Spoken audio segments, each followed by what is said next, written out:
For Javier Quiroz Castro, setting foot inside America's most famous home was an impossible dream. His parents brought him to the U.S. at age 3 without legal immigration status.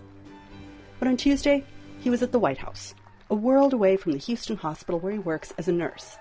He was here, he said, because he took advantage of the Deferred Action for Childhood Arrivals program known as DACA. Saving American lives was only possible because of DACA. It allowed me to live and work and build a family in the only country I have ever known and loved. On Tuesday, U.S. President Joe Biden announced a new measure to offer protections to undocumented spouses of American citizens, a move the White House says affects more than 500,000 people. These couples have been raising families, sending their kids to church and school, paying taxes, contributing to our country for 10 years or more, but living in the United States all this time with fear and uncertainty.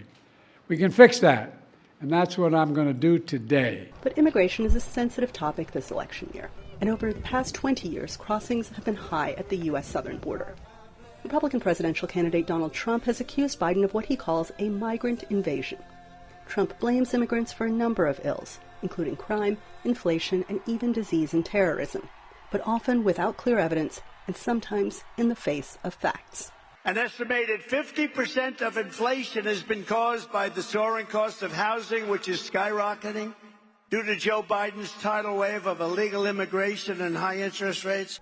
Immigration advocates disagree, saying research shows that those who benefit from this policy contribute about $13 billion in spending power to the U.S. economy each year. We estimate that if they were to be U.S. citizens years down the line, they could actually increase that amount by about $5 billion each year. With some kind of legal status that will be permitted through this policy, that will allow them to go into careers that are borrowed from them right now and to be more productive into our economy, which will be beneficial for their families, but also beneficial for our society as a whole.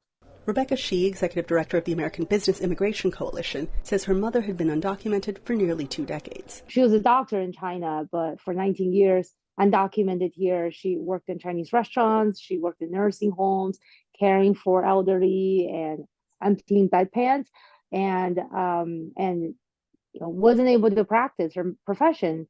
And so when she was able to get parole in place and a green card, she went back to the medical field, and it's been thrilling and deeply humanizing for her, and just showing that when you legalize people who are here for decades, already contributing, you unleash their economic potential. And that's good for every American. And for Americans like Javier Quiroz Castro, it's something more.